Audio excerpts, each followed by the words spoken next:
Netcasts you love. From people you trust. This is Twit. Bandwidth for All About Android is provided by CacheFly at CacheFly.com. This episode of All About Android is brought to you by ZipRecruiter. Are you hiring? With ZipRecruiter.com, you can post to 200-plus job boards, including social networks, all with a single click. Screen, rate, and hire the right candidates fast. Try ZipRecruiter for free at ZipRecruiter.com/twit. And by Tracker, a coin-sized tracking device that pairs with your smartphone and keeps you from losing your most valued possessions. Visit thetracker.com right now and enter promo code AAA to receive a free Tracker Bravo with any purchase. And by LegalZoom. LegalZoom's helped more than 1 million people with DBAs, LLCs, incorporation, and more. Visit LegalZoom.com and enter AAA at checkout for special savings.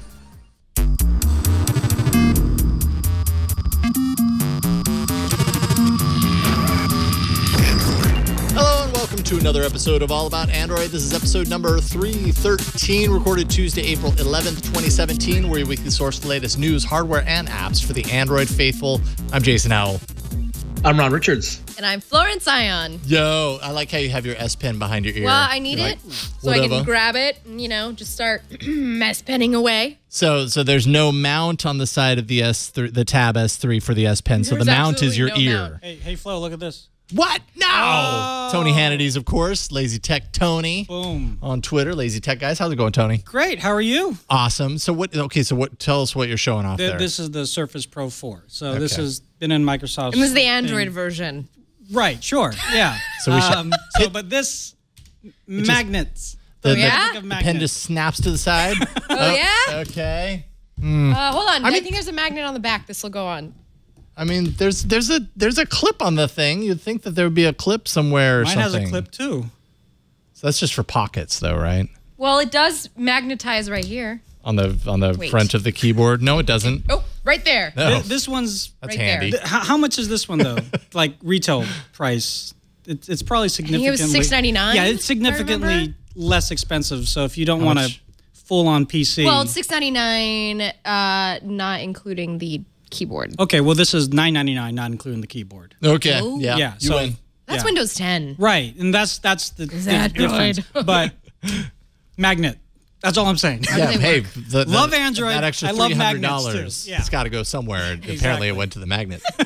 That's handy. It's nice to be able to snap it. Yeah, it is. Samsung. And when you don't have it, you've got your ears. You we just put it always behind have your our ear. ears. So. Good to have you back. It's great to be back. Although I am going behind the of Miriam and Mark, so it's kind of hard. But I'll try and keep up. You'll be with okay. all of them.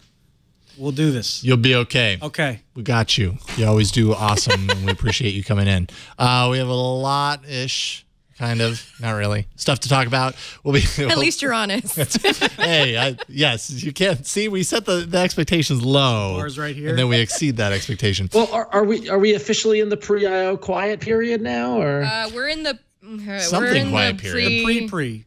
We're in the post. We know that the Samsung waiting. Galaxy S8 exists phase. Pre anyone knows anything about it phase. All right, that makes sense. I can go with that. We do know one thing, which we'll get to soon. What? We'll get to it soon. Oh yeah, we'll get to that. We'll get to it soon. That's we gotta right. keep you waiting That was a because we tease told you it was ahead. a light show. It's like you were teasing our show to us, even though we put it all together. You put it together. But for these guys, that's a tease. So what are we going to be talking about? Multiple accounts on Google Home. I think Google Finally. Home oh my God. Kind of falls into the purview of this show. Yes, it absolutely does. How many of us here have one? What? I have Alexa. Tony. Mainly because of the multiple account issue. And I got the Alexa, and I got Alexa for free. So okay, yeah. All right. But I've been waiting for multiple accounts. You're waiting for it to be sold in bulk at Costco. I with have the extra faceplates, my mother-in-law, my son, my wife, and myself. Oh wow! And we all have our own accounts, and we would all use it to a certain degree. But if we were all to use my account, then I would get Doctor Who stuff, which is fine. But then my mother-in-law would be searching for a bunch of cruise line stuff, which I have no interest in. I like cruises. Yeah, but not in my whole feed. Yeah, and that's everything. true. That's true. He doesn't want to game the system. Yeah, and then my wife, a bunch of makeup and stuff, which you would approve of and appreciate. But yeah, I just, multiple accounts, that would be great, Yeah. And so I agree. We'll talk about it though. Yeah, we will. Also, the Honor 8 Pro or the Honor 8 Pro, depending on how you say that. YouTube TV, reassigning the Bixby button, and the greater question of will Bixby ever come out, and lots of your feedback. We got a ton of your feedback in the third section. Before we get into it, Andrew writes in, I love that our pre-news segment at this point is people just kind of hashing out ideas on Android O. Andrew says, okay, maybe Orangina is great, so my search continues, and here's what I found.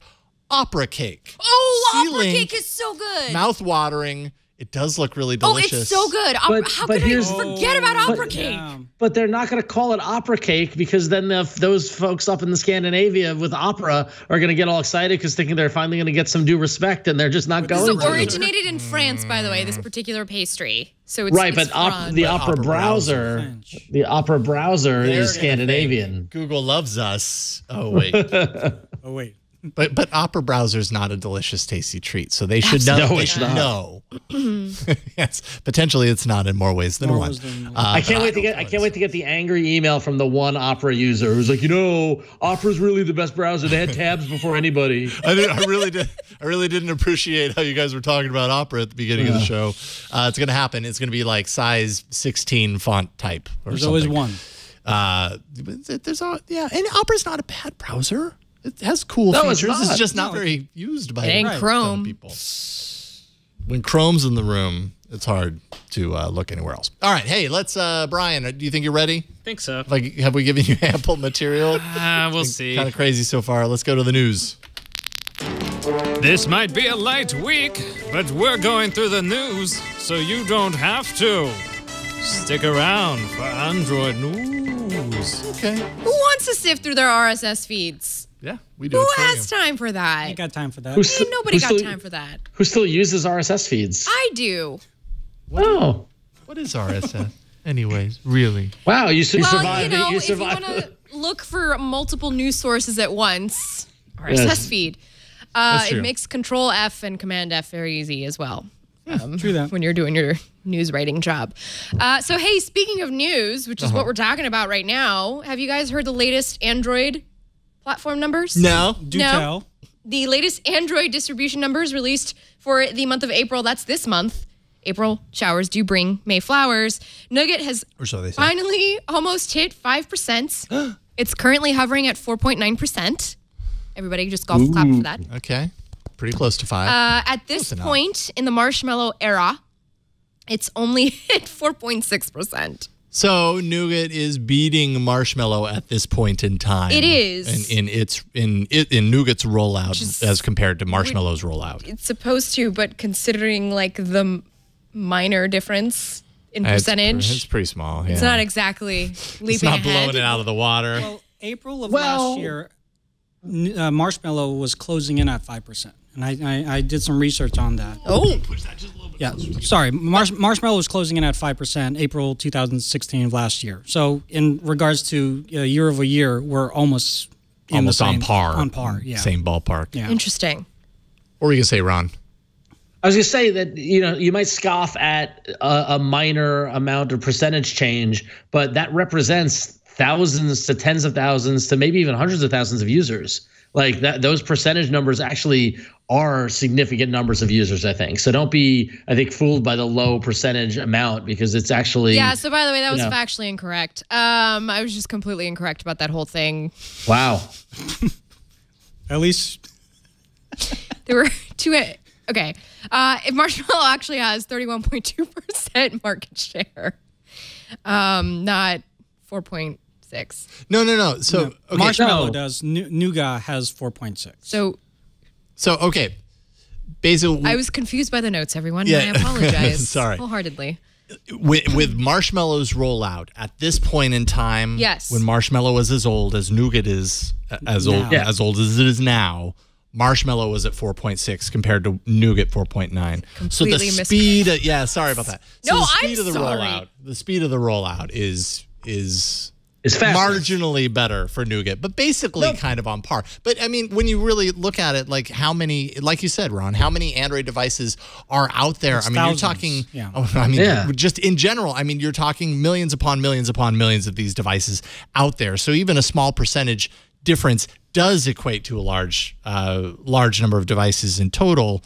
It's still just, damn, why does it have to be so low along? I understand why it is. I wish that it wasn't. I wish that it was faster. We should also mention the fact that Nougat 7.1 is hovering at 0.4%, whereas Gingerbread is still hovering at 0.9%. So there's still Gingerbread out there. Technically, there's more phones out there running Gingerbread than there are the absolute latest version of Android. But that's understandable due to the emerging markets. Sure. Really, though? Gingerbread, though? Yeah. Possibly. Really. The gray market, the second used market. A lot of people go into stores, even here in the United States, and I just need a phone, and that's fair. Maybe it's not Gingerbread, but at least ICS or Jelly Bean. So speaking of that, so Kit Kat is at 20% right now, so that's still kind of hovering around there. And Lollipop is on 5.1, we're at 23%, and on 5.0, we're at 9%. I mean, you gotta love the numbers. At least we get to talk about this every month. You know, I've been leaving it out actually somewhat regularly lately. Well, I think quarterly is a good check-in. Yeah, a good time period. I agree. Because you get these small adjustments and movements, but I still think the growth is significant. I don't know. Yeah. Who am I to judge? Sorry for the mix-up, y'all. Well, let's move on to some more exciting news. As teased at the top of the show, some users of the Google Home app noticed a new item that's appearing for some in the Discover tab that says multiple user support is here. But actually, it's not quite yet.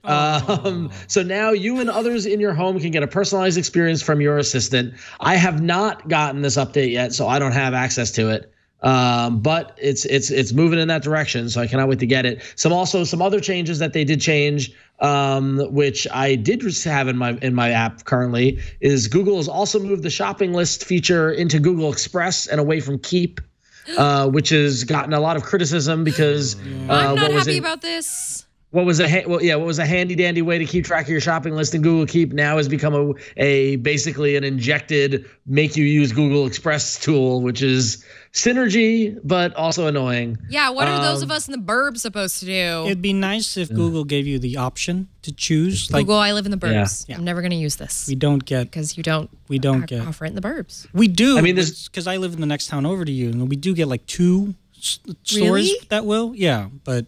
Not a lot. It's like the one store and the one restaurant on Eat 24, and I always order it from it. So going back to the multiple user support item is that it appears as if it was in a recently pushed version, but then they haven't been able to replicate it. It's actually the multiple user card is not being shown anymore. And actually, Ars Technica got a statement from Google saying that we've seen the reports and don't have anything to share right now. So it sounds like they let this slip out before it was ready to go. Yeah. So but we all it slips out the fact the thing that we've been waiting for Google Home is that multi-user support, and the fact that card even has been designed means it's coming. And personally, as a Google Home owner with multiple people in a household, I cannot wait for have this because I feel bad every time it goes through my schedule and not anybody else's. And I don't need speed metal on my freaking Spotify playlist. I do. Sorry. I do. I'm with you too. No, it's fine. I wouldn't balk at it. I wouldn't kick speed metal out of the room. Okay, well, but this is the whole point why we need multi-user accounts, quite frankly. No, you missed the point. Everybody needs speed metal. I agree with Jason there. More suicidal tendencies. But to Tony's point earlier when we were talking about at the top of the show, where you're talking about search results and kind of tampering with the search results, and that if your mom searches for cruises and Flo is searching for speed metal, that screws up your search results. And so now, while I'm really curious how multi-user support is going to to work. Exactly. And that's the other if question. it's going to be able to recognize voices and actually route search history to the right person or not, because that's really hard. That's a good point. Yeah. And like you have to pull the Google Home has to pull in that data when you ask it like your agenda. It's just, it's calculating very quickly. Oh, user account, Right. oh, calendar. And I'm the owner of the Google Home in the house, so I'm the one allowing that user to have access. So I'm wondering how that's going to work. So it's probably going to be very explicit. My guess is it's going to be like, tell me what's on Flo's calendar today. And then it will tell you Flo's calendar versus you saying, okay, G, tell me what's on my calendar, and it knowing who you are. You might I wouldn't be surprised if you have to specify whose account you're accessing, and then in the setup, like in the morning rundown, you say, okay, show these people's schedules, and don't say these people's schedules. I can't imagine it's going to be so elegant that it's going to be able to know who's talking. And I wish it is, but I don't think it's going to be there yet. That's why I'm curious about the Google user account thing, because Would you have to say it every time? Like, okay, G, this is Tony. And then like 5 minutes later, okay, G, this is Tony again. But that's a clunky user experience. I mean, the best user experience is Google, you have this data on what my voice sounds like from the phone that I bought from you. That's the best so experience. use that data to know, if I'm speaking inside my own house. That would also be more secure than just letting anybody that's in the house be able to say, I don't want hear what's anybody on to just talk to my calendar. Google Home, just like I don't allow just anybody to pet my cat. Okay. That's a good now, analogy right there. what I think might be interesting with this, though, and this is completely speculation, and we can start the official Google I/O rumor pool, Jason, if you want to start tracking it. All right. But actually, Brian, I don't know if you can pull up an incognito browser and go to the Gmail sign-in page. Or just the Google account sign-in page. But if anybody has logged into their Google account on the web recently, there's been a little teaser underneath your login that says a new login page is coming. Oh, right, it's right. See, it's right there beneath there. So a new look for sign-in is coming soon. Right, we're making it faster and easier to log into your Google account. Right. So I wonder if that's tied to whatever this is going to be. Who knows? Maybe this is an I/O thing. Maybe this is like a convergence of all Google services. Again, speculation. Who knows? But they're getting ready to change something with the way you log in and access your account. Interesting connecting of the dots, because I've been seeing that on the sign-in page now for at least a week, if not a couple of weeks. I don't even notice because I'm just like, hello, why'd you log me out? I have things to do. Yeah, but I have wondered. You have to wonder what that change is around the corner. I mean, it would be super clunky if you had multiple accounts signed into a single home, and anyone that ever wanted to use it had to start with, hey, G, it's Jason. Tell me what's on my calendar. Hey, G, it's Jason. Blah, blah, blah, blah, blah. Like, I don't know. Like, I just feel like that would be, you got to go the voice recognition approach. They already have information on training it around your voice. And they want it to be conversational. It's got to be conversational. That's my big thing now. Is it's the second sentence. It's like you ask Google something and it gives you the answer, but then there's always a follow up, and it's got to remember what it just told you and start that conversation versus just doing an ask and answer. Really curious. But the last little bit of information before we move on, the website, the information says, and we've been hearing rumblings of this already. We were talking about it, that Google is indeed working on a version of Google Home that will also act as a Wi-Fi router and/or repeater. So this is very cool. So Finally. you won't need the little hockey puck Google Wi-Fi product, which is a great product. If they can build that into Home, that's awesome. I have those both right next to each other. Yeah, I mean, and then right next to the Nest, and I'm just thinking that's a lot of IoT stacked in a row. But I need all those three things in my office. Sure. And and once you get one Google Home, then you think about, oh man, this would also be really useful in this room or whatever. God, I would love couple to that have with a one in the Wi-Fi bedroom, extender, which I mean, I have that. I have Wi-Fi in a couple of rooms, and in both of those rooms, a Google Home would be super useful. I have a Google It makes Wi-Fi perfect sense in to me. our bedroom, which is just like, it's so out of place. To have But a Google Home in your bedroom is Google out? Wi-Fi. Google Wi-Fi. Yeah. Okay. It's just so out of place. It shouldn't be in there. That's a room of rest and peace, not, Yeah, that's true. I Wi-Fi. hear you there. Let's take a break and thank the sponsor of this episode. That is ZipRecruiter.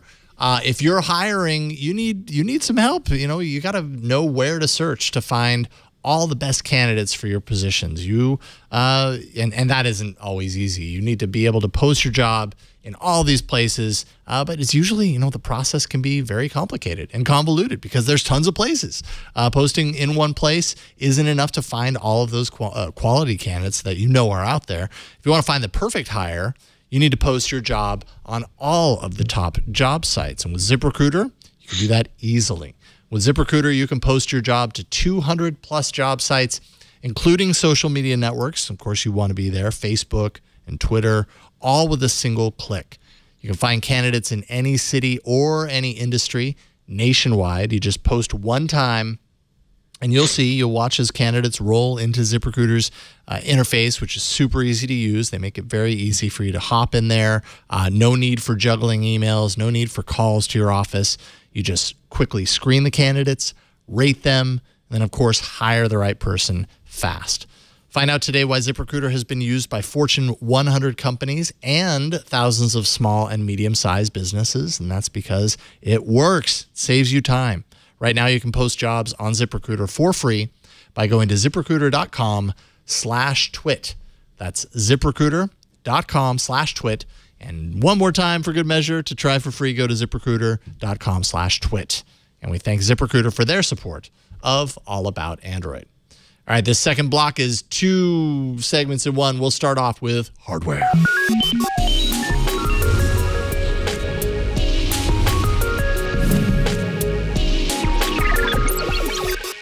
All right. And I'm fairly certain Jason is punishing me for making me cover this story, but Huawei unveiled its new Honor 8 Pro, and I believe I said it correctly. Huawei Honor 8 Pro. You got it. I'm enunciating despite being still stuffed up from the plane.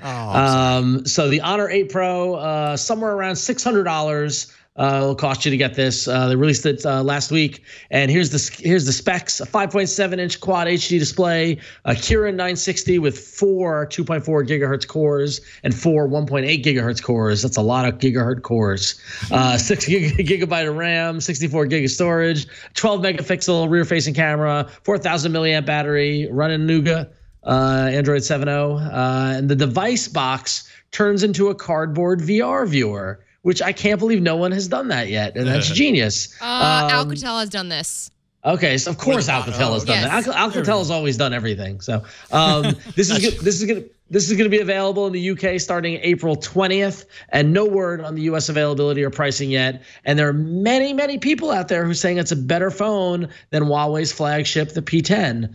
What do we think of the Honor 8 Pro here? Is it leveling up the Huawei regime? I think it looks really nice. The Huawei regime. I mean, I think the Honor brand what was the last one? Was it the Honor 8 that came prior to the Pro? It was pretty. It was really pretty. It was a beautiful blue. It's a striking design. And the 960 really is the Kirin in. It's in the Mate 9, which is the big Huawei flagship. So it's the horse. Yeah, Honor 8 has the 950. Yeah, which is a bit of more of a mid-range. Right. Yeah, more of a mid-range one. So this is a high-end. Yeah. Now, do we know if this is coming to the United States? We don't. If you listen to me, I said we don't know when it's coming out. I'm sorry, Ron. Today we learned that Flo's not very good at multitasking. I asked them this morning. I'm yet to get a response from them. Yeah, no. Currently, it's only been announced for the UK on April 20th. No word on US availability or pricing flow. So. Yeah, it's okay. You were focused. I understand. It's all right. The Verge is saying that Honor only has plans to sell this across Europe, but that could change. Available through Amazon and stuff, so you could buy it. There's ways to get it here in the U.S. Sure. It's obviously unlocked. Yeah, I don't know. I like what Huawei is doing with their Honor brand. Huawei. It's a nice looking kind of design, nice approach. Hey, this is kind of actually. Maybe off topic. This is completely off topic. But you just made me think about Leiko. Did you hear the news yesterday? Oh, yes. What happened? I was disconnected. Getting Vizio. So you were disconnected for a very good reason. But basically, Vizio and Leiko, the deal didn't go through because of Chinese regulations.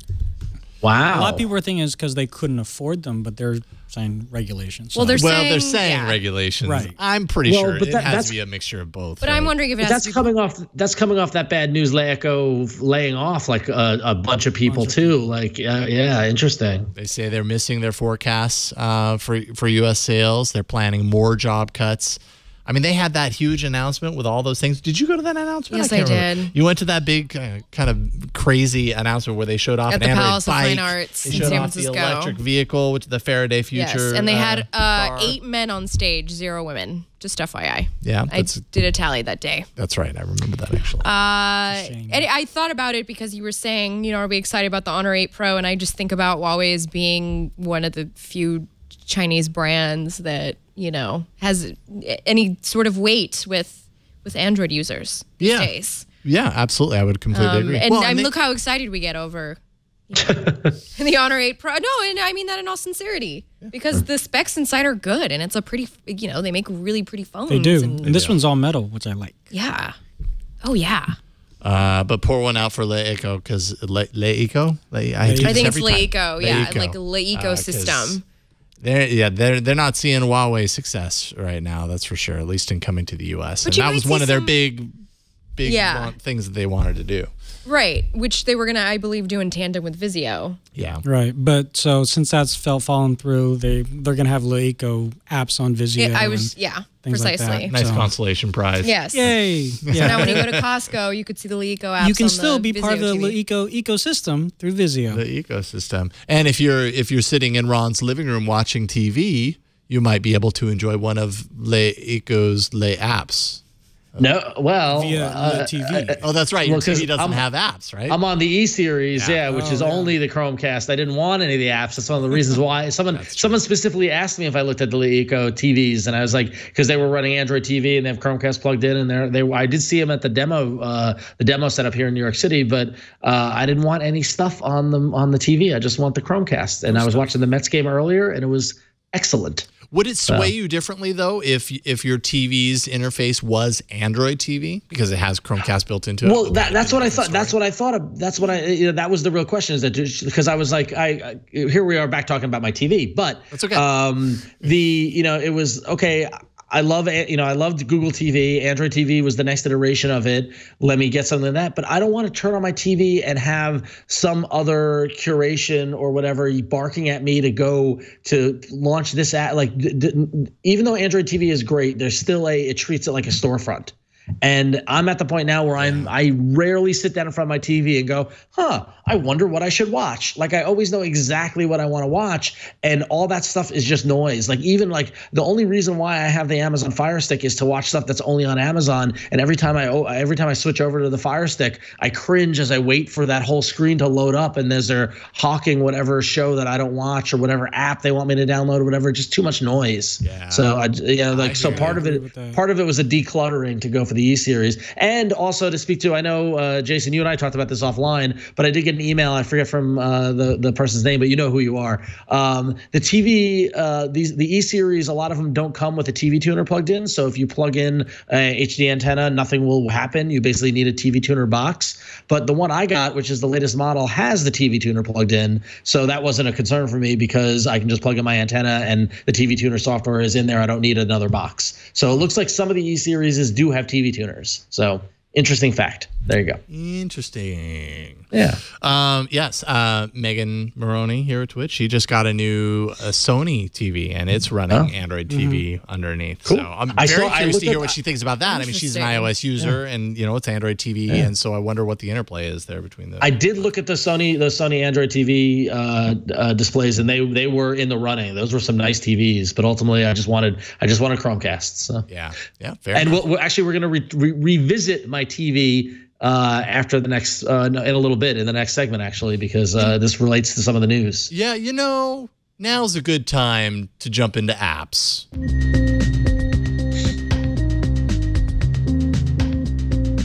But we're not getting to that story yet. No. First, we're going to talk about Bixby, which is what we had alluded to earlier, which is basically that apparently you can change the Bixby hardware button on the Galaxy S8. But before we get into that. Oh, okay. However, First, we have to say that related to this story is that Samsung has said that Bixby Voice Assistant won't ship with the Galaxy S8. In fact, this just came out right before we were about to sit down and do the show. What a bad move. Wow. So now this is appropriate now because now we can tell you how to change the hardware button so you can actually use it for something else. Hey, don't you love it when it works like that? Well, what's that? If it doesn't ship with it. What it's going to be a dead button, what is the button going to do when it ships? Yeah, that's really good. It loads a screen that says Bixby coming soon. Imagine that Bixby is here. Well, Bixby, a little promotional video that shows you what it will do. Other parts of Bixby do include the visual search and the reminder abilities, and basically like the Google Home-ish stuff. The home screen, the home layout that lives where Google Now normally would, where you can see what you're doing for the day and what content is on TV, etc. Okay. So that's still going to be there, and I'm going to assume that also the visual search, which is the one where you use the camera to take a picture and it like goes on the internet, which works. Not smartphones do. It works pretty well in my experience. So. Yeah, that's as much as I can say. Yeah, I don't know how much.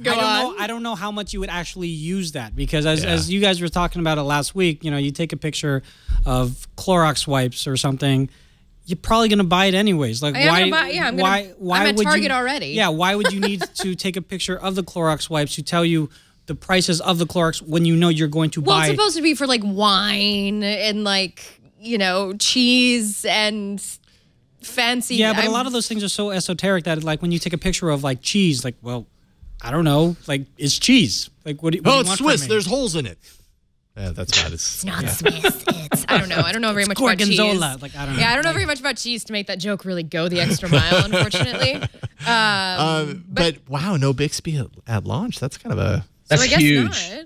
I mean, that's kind of a big deal. Like they made a really big deal about Bixby. That's a big miss. That's a big. There were a lot of people who were playing around with the device at the announcement who said Bixby obviously not done. They really didn't let us get in there and play around with it. No, So I didn't. I couldn't play with it either. Right? I mean, yeah, there were clues that they weren't quite there with Bixby, but yeah, not but that having wasn't it at launch. that wasn't the clue that it would not be here at launch. Yeah. The clue in was retrospect, it kind of is, but we certainly didn't know that at the time. Sure, no, precisely. Well, I guess so now apparently you can change the Bixby button if you pre-ordered this phone and are like, well, crap, what am I supposed to do with that other button? Well, maybe you could just press it in case you need like a fiddling toy. Instead of buying a fiddling toy, you could just use your stress GS8. relief. I have just press that button. Just press it. And I have a fiddling toy. Yeah. See? Yeah. What? It's like what a is fiddling. that? My fiddle.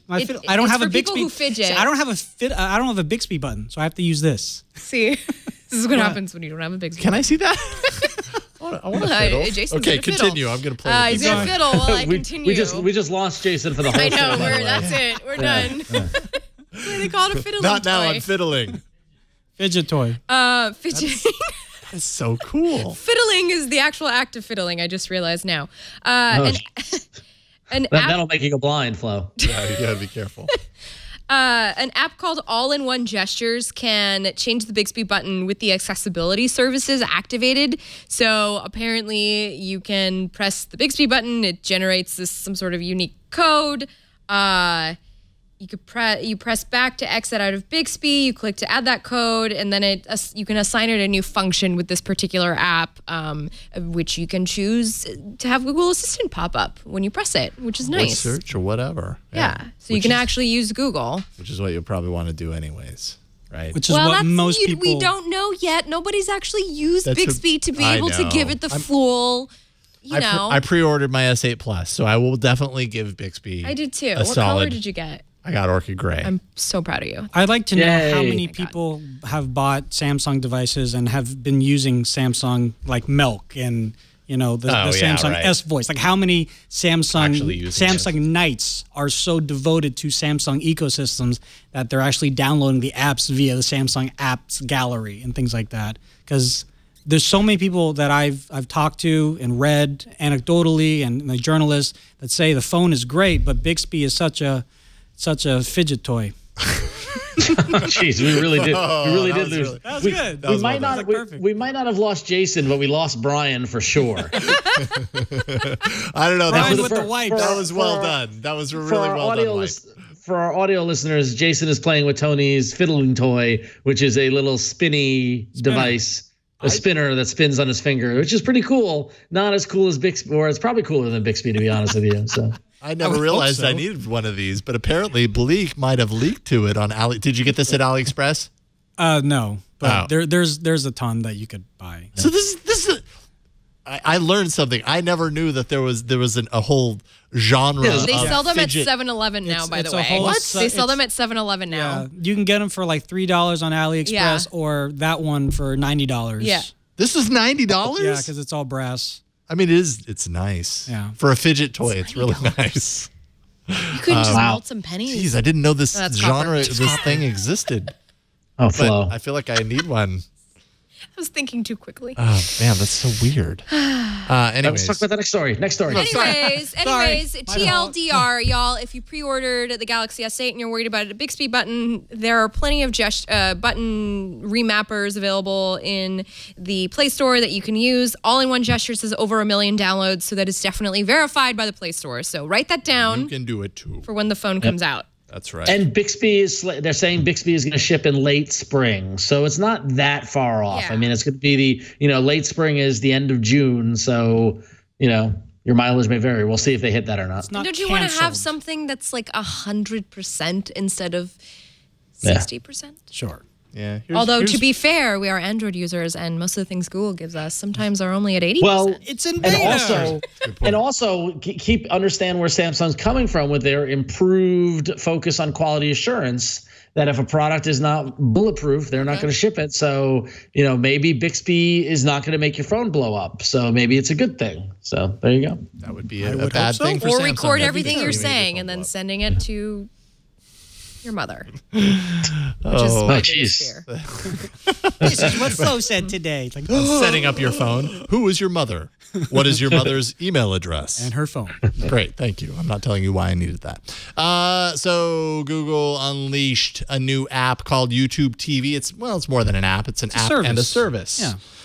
And it's basically their over-the-top TV service, essentially. If you sign up, I'm so excited for this. First month is free, so everybody can check it out, at least in the U.S. You can check it out for the first month free, $35 per month after that. And I believe I read that if you pay for your second month upfront when you sign up, they'll give you a free Chromecast. Yep. And so you have a free Chromecast to throw around, although you probably have enough of those at this point. You never have enough Chromecasts. You can scroll through. One thing I really like about the interface is that it gives you the live channels as you're kind of... Oh, I love that. That's very cool. It gives you a little live preview, which is amazing. Hey, so does it have, what networks does it have? I don't have the list in front of me, but it has the big four, of course. It has all the broadcast networks. It's got a whole bunch of cable networks. None of the Viacom channels, unfortunately, which I know that some of my friends were upset to see that. But pretty much all the NBC Universal stuff, Fox, that sort of stuff. A lot of sports, of course, because sports is kind of a thing that gets it. But and you can add Showtime for an additional $11, which I did, so I'll be able to watch Twin Peaks in May. It has Bravo. Oh, nice. Oh my gosh, it has Bravo. Or the soccer network for like $15 too. So it's important to note that this is currently limited to just Los Angeles, New York, Chicago, Philadelphia, and San Francisco. So it's being tested in those major Wait a minute, markets. so if we live in the burbs, it's not going to work for us? It works for us. We're fine. It works for burbs. Yeah. Because he's in burbs right now, right? Yeah, he's in burbs. True, yeah, using it. It's like the San Francisco Bay Area. Right. So we're good. Okay. So this came out, and not even 2 minutes after I got the email, I signed up for it. And I came home and I showed my girlfriend this, and her reaction, and she's not one of us, like she's a regular person. She went, "Oh man, game over." And I was like, "Yep." For as a cord cutter, as someone who has been going by not so legal ways to get my TV shows like this, the subscriptions are so easy. The DVR stuff is great. You just say, I want to record Grey's Anatomy, and it's in there. You can access it. You can skip. You can, honestly, it's amazing. Oh man, I'm gonna sign up for it tonight. I'm so excited. It saves up to 9 months, right? Yeah, exactly. It stays up. Good point, Tony. It stays up for 9 months. But what I think is most amazing is that you can have up to 6 user accounts across 3 concurrent streams. So no more sharing passwords or anything like that. I just set up my girlfriend on her own account. She can watch whenever she wants to watch. I can watch whenever I want to watch, and I'm only paying $35 for the 2 of us. So, it's like they looked at what all of the services have been doing up to this point and said, where are all the pain points, and let's fix them all. They did, totally, because Sling TV, I think, is around the same price for some of the same channels that I am interested in. Bravo. But I'm just not, I just, for some reason, but I watch a lot of YouTube, so that's why this makes sense. Right. Now it's funny though, because one of my friends actually commented on Twitter, because I said, okay, I'm switching to YouTube TV. Let's see how this goes.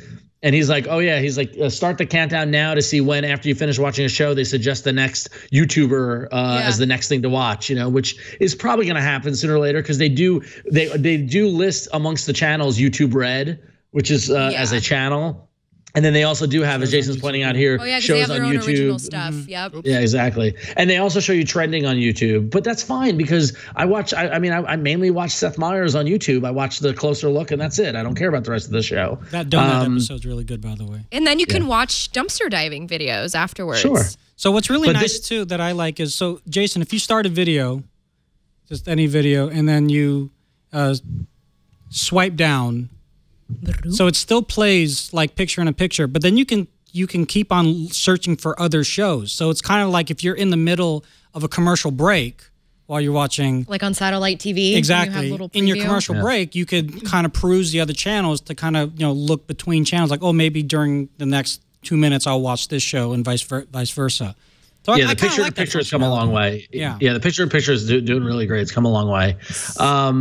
Yeah, this is great. So the only, I alluded to this earlier, but going back to my TV, the only weird thing is that for the life of me, the YouTube TV app I don't get the Chromecast icon to cast to my TV. Weird. I noticed that. Why is that? Isn't that weird? And so I've been actually talking to Chromecast via Twitter, via direct messages, which, by the way, fantastic support. I didn't even at mention them or anything. I just said, oh, weird, Chromecast isn't working with the YouTube TV. And they DM'd me and they're like, what model are you using? What phone are you using? They took the whole thing. I'm waiting to hear back what the call is. What's interesting though is that if I go to tv.youtube.com and I cast from the browser, via the Chrome plugin, the Chromecast plugin, this is a bit of magic. If I go to tv.youtube and I hit play on something, I hit Chromecast, not only does it cast it to the TV, but the TV automatically switches the input to the Chromecast input. I don't have to touch the remote at all. I don't know how that happened, but it does, and it's amazing. That's awesome. So I don't really need the app to watch it on the TV. I can just be on because I'm using my computer on the TV as well as an input. But it's weird that it doesn't work with the app, and so I'm working with them to try to debug it. I'm assuming that maybe they don't have whatever type of Chromecast is baked into the TV. I'd be curious if anybody else has Chromecast on their TV, if they're able to get it to work. But so far I love this service. I'm all about it. This is great. This is the future of my TV. It's like game over. So I am hearing it doesn't have a Roku app or... Not yet. No, so they don't have apps. Right now, it's purely if you want to watch it on your TV, your Chromecast. So you got to do it through Chromecast. Yeah. Can you Chromecast the screen of your phone and then cast that? Like worst case scenario? That's a good question. I mean, you could, but I could just do it from the browser. That's doing the same thing and doesn't tie up my phone. Sure. So yeah. I'm saying if someone's using the computer and they don't want to hog the resources of casting it while they're doing something. Yeah, no one else is using the computer. It's just me. It's a lonely apartment, Tony, when it comes to computer use. I'm sorry. My girlfriend would prefer not to use the computer, so it's nice. Yeah, I'm liking it too. So, Ron, do you think that this is something that could get me to completely leave Hulu? Because I have not been really watching Hulu lately. Well, I guess it depends on how. Well, I mean, it's more money. It's $35 a month, right? It is, but Hulu I was using for network TV, and then I kind of stopped watching some of the things that were being shown, and then the CW left Hulu, and so I don't have any CW shows on there, which then it sounds like it would. And for me, the added bonus is also the local channels. Like whenever there's a storm in New York City and I want to watch Eyewitness News 7, I got to go to their live stream, which is filled with ads and kind of annoying. Admittedly, if you have an Android, if you have a HD antenna, you can get the broadcast channels. But a lot of people have like in San Francisco, I had a miserable time line of sight. I couldn't get the Fox channel because I was, at the bottom of the hill in Haight Street and the tower was on the other side of the hill.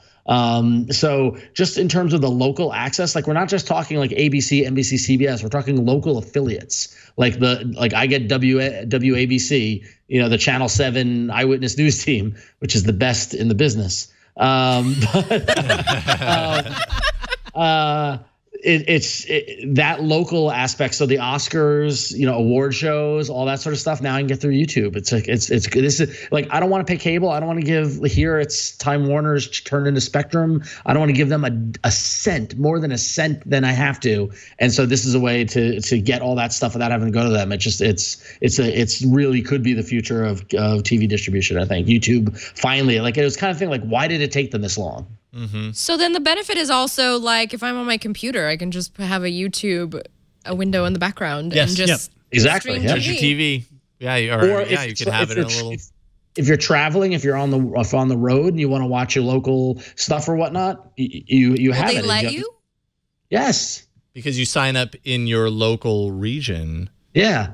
So even if you leave. That's a good question though. I haven't tried that. If you're because I'm like if I go overseas, then I want to watch. Well, does Netflix work overseas when you're?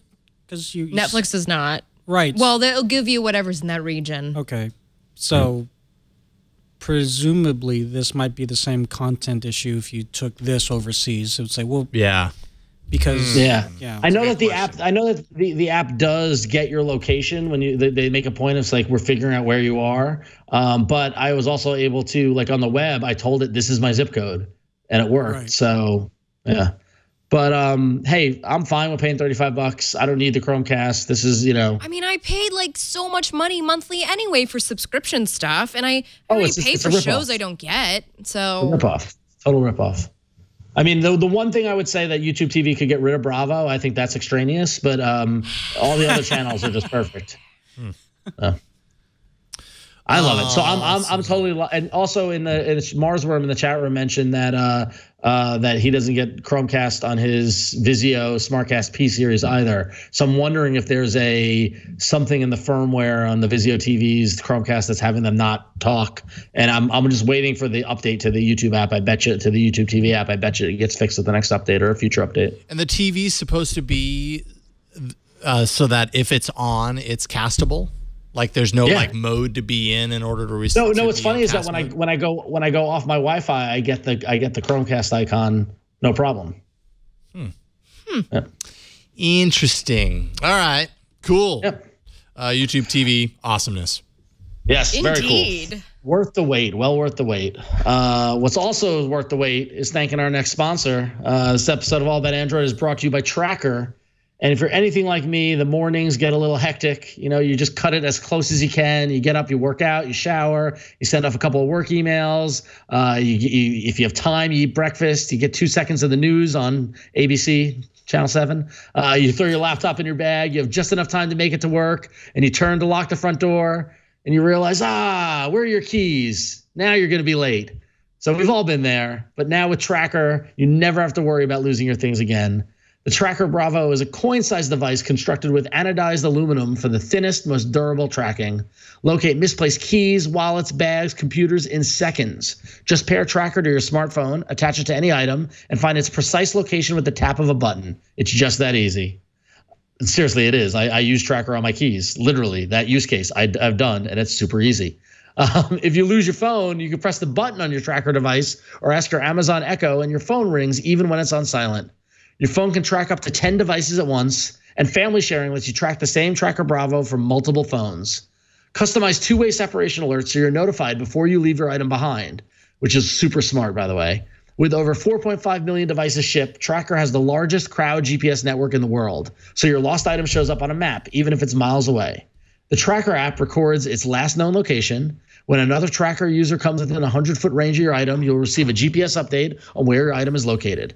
The distance indicator on the Tracker app will show you if you're getting closer to your items. And with a 30-day money-back guarantee, there's no reason not to give it a try. So stop losing your stuff today. Go to thetracker.com. That's TheTracker.com and enter promo code AA to get a free Tracker Bravo with any order.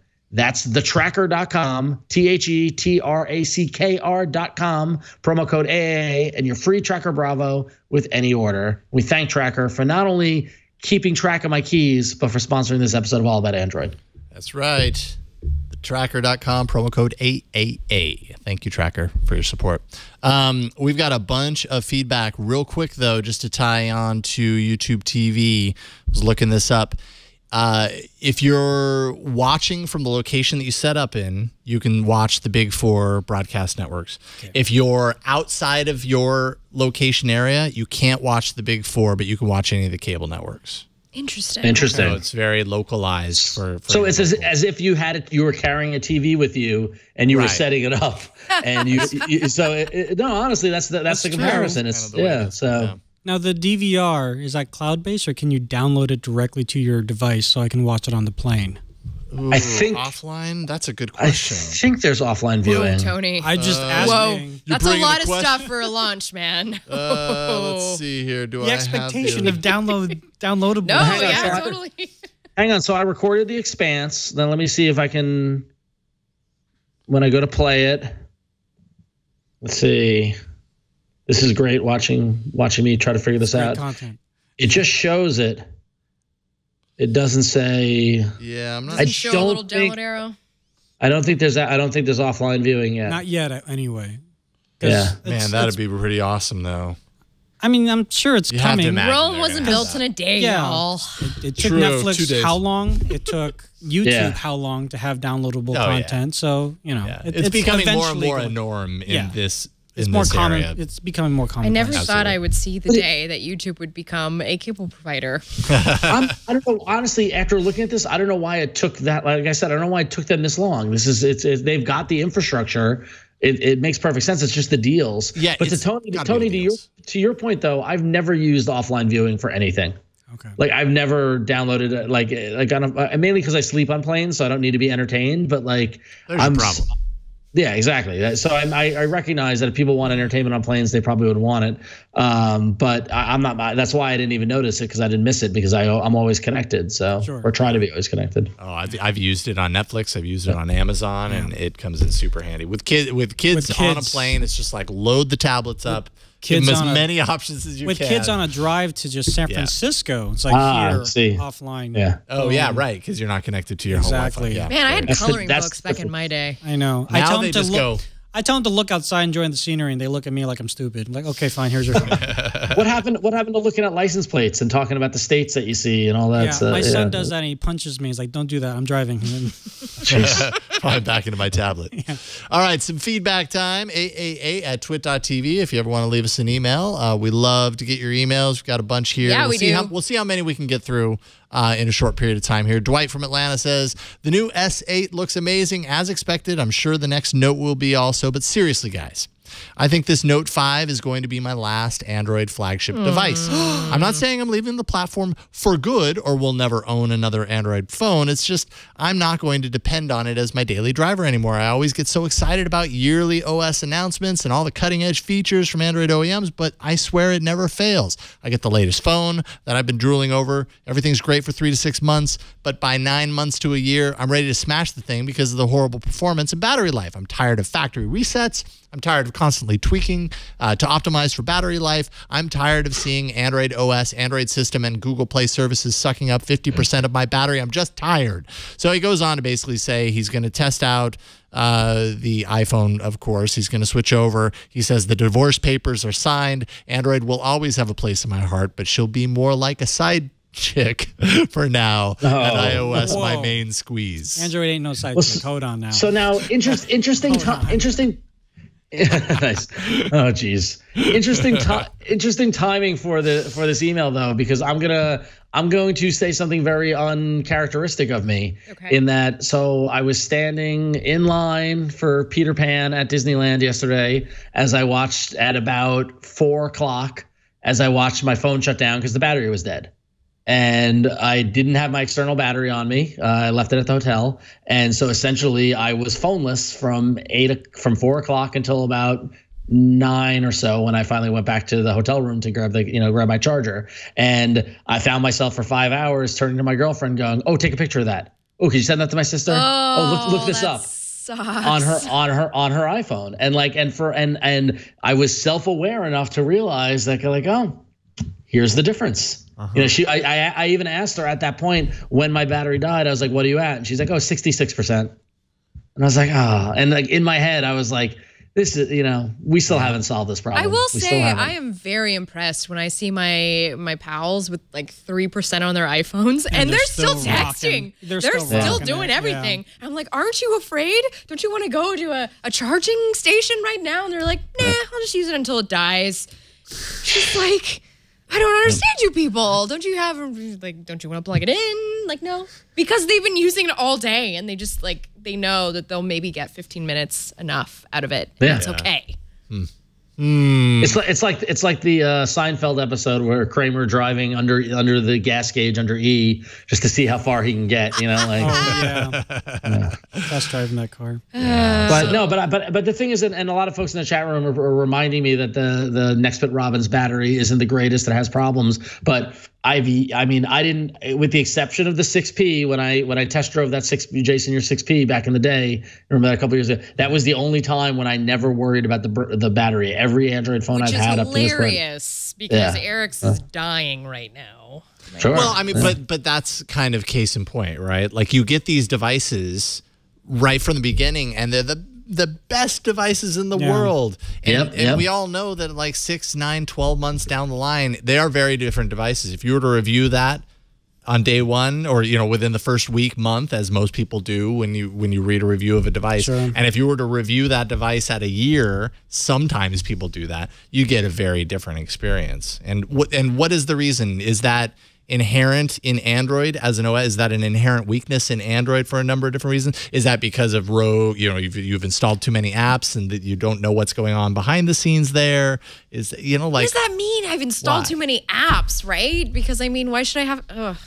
Why should that even matter? But apparently, that's been a reason that it has mattered in the past. And I'm scared maybe Android's moved on from that. But I'm scared that's the status quo for people when they think of Android. They think of Android as it's amazing now. You brand new Samsung phone, but I know 3 months from now you're going to have battery problems and you're going to complain about it. Right. Well, what I think is even more interesting is Dwight's insight into this is someone who's been on Android, it sounds like, for years. Yeah. And since what the point OG Droid, he says. Right, since the OG Droid. So at what point, like he is self-aware enough to realize that I keep having the same problem with every phone. Maybe the issue isn't the phone, maybe it's the OS. Yeah. And that I think that's a really valid question, and it's something that they still haven't been able to lick. And I was having a conversation with some software development friends of mine, and not about Android, but just in general. But the discussion at hand was the old adage that never rewrite code.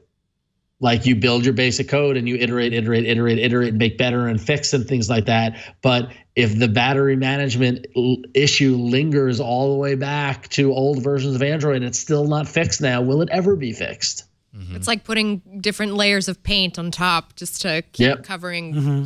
Well, yeah, and they're saying what we know about the developer preview of Android O is that they are really trying to rein in background activity from apps. That is something that iOS has done really well. It's limited iOS's ability to multitask, and that's been a strength of Android, is that it's capable of multitasking. But there's a balance to be struck there in not letting apps just take over in the background, and you don't even it's not like that's doing you any favors when the phone's in your pocket, yet it's still taxing to the system. So who knows? We say it every time they have an Android update and they say there's battery improvements. Maybe this will be the one that makes the big difference. And they have been making differences.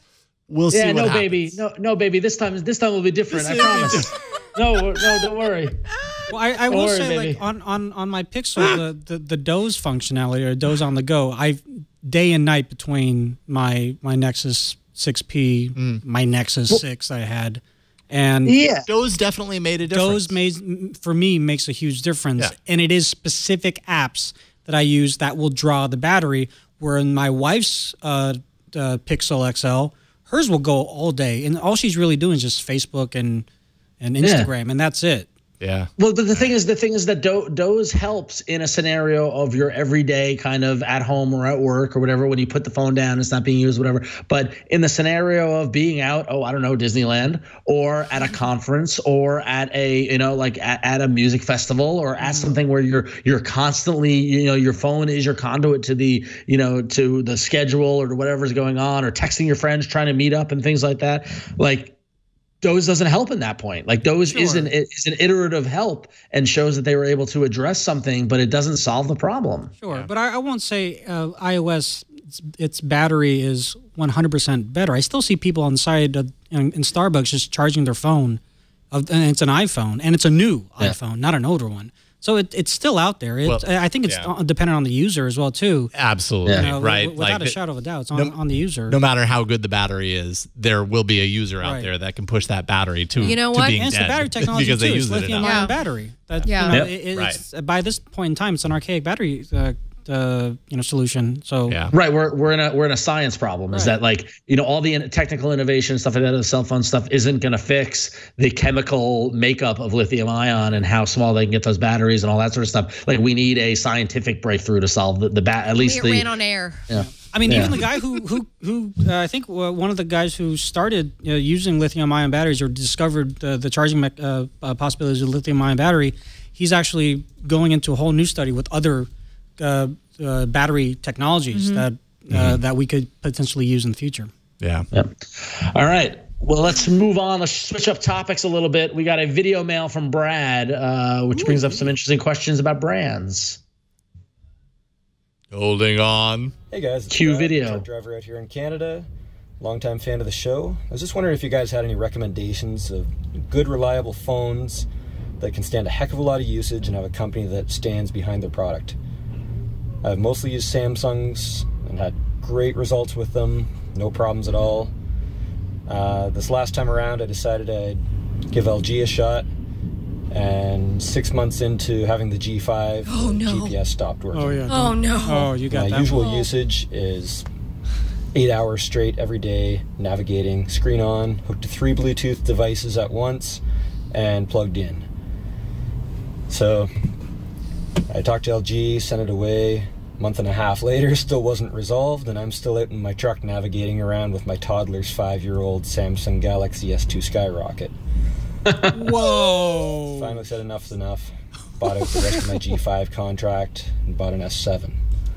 So you can understand my hesitation to want to try anything not Samsung again. So I was just asking your experiences. Are there any other good companies out there that make a good, reliable phone with a company that stands behind it? Thanks. All right. Samsung's at the top of that list, I would say. Well, yeah. Well, before we answer the question, though, and I imagine Flo's got a lot of opinions, Tony as well, too. Before we answer that, I love the truck driver videos from the cab of the truck. That's awesome. B, thank you for parking and doing it. Yes. I'm so glad that video wasn't while you were driving, Brad. A sigh of relief when I realized what was happening. So that said. And C, thank you for wearing a leather jacket. Yes. Sure. They're awesome. And D, Samsung Galaxy S2 Skyrocket is $2.09 according to CNET. Wow. So there you go. Man. Oh, it's That's awesome. $2. No. Oh, I see. It was linking incorrectly. It was automatically linking to an Amazon page for the LCD screen protector. Just the screen. So there we go. The phone wasn't $2.09. Anyways, Ron, go. Oh no, Flo. Tony, please take it. I feel terrible that Brad is having such a terrible experience with the G5, but the G5 was not a good phone. The G6 is hopefully going to be a better phone, but also, as we were just talking earlier, the G5 from Motorola. Oh. Yes. Wait, hold on. What? Let's back that up for a second. Yeah, back it up. The LG G6 flagship. Okay. Sorry, I'm getting all these phones are named damn same really thing. scoring well. Yeah. But as we were just saying earlier, you can't tell much about a phone from the first couple of months of it being on the market, especially because this phone literally just went on sale. Okay, so what is LG's track record? in support. Well, and right now stuff. they are in a huge lawsuit for boot looping issues. Oh, that's fun. Well, and it sounds like they already. It sounds like they already failed Brad too with his problem with the GPS system. So I wouldn't be surprised if he doesn't want LG. And that's completely understandable. I would forgive him for that. I mean, I kind of want to say Google and the Pixel. I was going to say the Pixel as well. I mean, the Pixel, it's made by HTC, first of all, so they're a veteran phone making company. Second of all, the phone has been absolutely great to me. We've had our Pixel since October, and we're now in April, and my phone battery life, I have about 60% at 3 o'clock. Yeah, and my just battery sitting on my life's still desk. rocking. But even aside from the device, I feel as if I think everyone at the table has had an individual experience with Google customer service trying to keep you happy. Yeah. You know, like how many Nexus 5 screens did I go through and they replaced them without charge? Like they're really concerned and focused on that. You're right. Yeah, exactly. Especially if you buy the device protection, which is totally worth the extra $100 because they will give you a new phone if maybe your toddler throws it down the stairs and breaks it. Like that's covered. Or you run over it with your big rig. What? It could happen. That's covered. Yeah. No, totally, it could. Like that stuff is covered for an extra $100. Could happen if you're and yes, Samsung is reliable, but if you're looking for other brands, I would say also agree that the Motorola does make reliable phones. I don't know about the Moto Z at this point because I haven't used it for that long. Good point. So I can't speak to that, but I can speak to the mid-range Motorola devices, which a lot of them are still chugging along at this point. But maybe that was you a don't different want mid-range. Motorola. That was a different Motorola than what we have now. Motorola, not under Lenovo. Right. So that might be change the scenario a little bit too. Motorola Mobility. Yeah. And what other brands? ZTE makes phones here. Hard to know on hard to know some about of those that. How do we feel about OnePlus? Because that's a good deal. It's a good deal, but I know a lot of my colleagues that have dealt with their customer service have been less than stellar. And how long ago was this? The OnePlus 2 and the because I feel like they've changed. I feel like ever since the OnePlus 3, it's kind of like they've been on an uptick. I have two of my colleagues that have the OnePlus 3, and they had a little bit of issues with that, and it was kind of a back and forth. So it's not. Customer service is, it's kind of subjective. So of course. That's also, So, but I would say they're getting better, but they just don't have the largest infrastructure that, Google is going to have with the Pixel. True. It's an expensive investment when you go Pixel. When you $900. But yeah, but if you kind of get what you pay for. Oh yeah, totally. Yeah. I love my phone so much. Or you could go the route he's in Canada, right? Yeah, so never mind. What was your suggestion? I was going to say if you're in the United States, you can go the route of paying through Verizon, so it's not so expensive. I know a lot of you don't like that option, but some people that's the way that they can afford. That's how my parents get their phones. So that's an option as well too. But I would probably say that my top 3 would at this point in time would be HTC/Google, Samsung, and then kind of in parentheses LG, because the G6 right now looks great, but we are stepping on eggshells because we're not quite sure how it's going to pan out over the next few months. I mean, they literally just released to people, and there've been so many times things seem great right when it just released. And same thing with the Samsung Galaxy S8. We're saying great things about it. And Bixby's not even going to be available. We don't have to worry about Bixby, so there's that. But I guess maybe in the end, we never really know. I think from a Samsung point of view, a friend of mine said this is probably the safest phone you can buy from them right now. Probably so. Because they do not want to make any kind of mistakes whatsoever. I was watching What's Inside on YouTube, and the guy poked it with a knife, the battery. Yeah. And it didn't blow up or anything. What normal lithium-ion batteries supposedly would catch fire. So that's a good LG thing. did the same thing, the same demo, by the way, for the G6. Okay. They drilled through the battery on the G6 to show that it would not. Don't try it at home, folks. Yeah. Please don't try do that. Leave it to the YouTubers, apparently. All right, Flo, you have the next email. I do have the next email. Yeah. This is from Ken. The same Ken that asked us to help him find an Android handset that would finally make him want to give up the iPhone and make the switch. Oh, so this is like the counterpoint. This is back in episode 265, which was May 10th, the day after Ron and I's mutual birthday. Last year. Yeah. Last year. I remember it well. I remember that year. He's finally found that handset, which is Brad from before, the LG G6. By far the nicest Android handset I've ever laid my hands on. It's beautiful and runs like a dream. The only thing he can't figure out is how to get it to save files and images he downloaded directly to the SD card. Images he downloaded from Twitter, Facebook, Reddit, the internet, basically. He knows it's not a big deal, but it's bugging him, so he asked if we can help him. Yeah, and I think I brought in a G6 for this demonstration. Oh. Well, I mean, yeah, and I think the big question here is that you can save things from some places directly to the SD card. Yes. But if you're in like Twitter, for example, the actual Twitter app, and you go to save an image, it doesn't necessarily ask you where it's saving it. It's just it puts it into the Twitter folder on your internal storage. It doesn't allow you to then save it out to the SD card. As far as I could understand, anyways. Yeah. And then you could go in and manually move things over, but that's just a time arduous task. It is. You could go into the apps and then you can, click on the app that you want to move over to SD card and do that. So, I was looking around. Not all of them accept that, by the way. For an answer on this, and it looks like a lot of people are saying LG seems to be blocking the ability for some apps to give you a default option. So it's just going to give you whatever option the default app has. Oh, okay. So okay.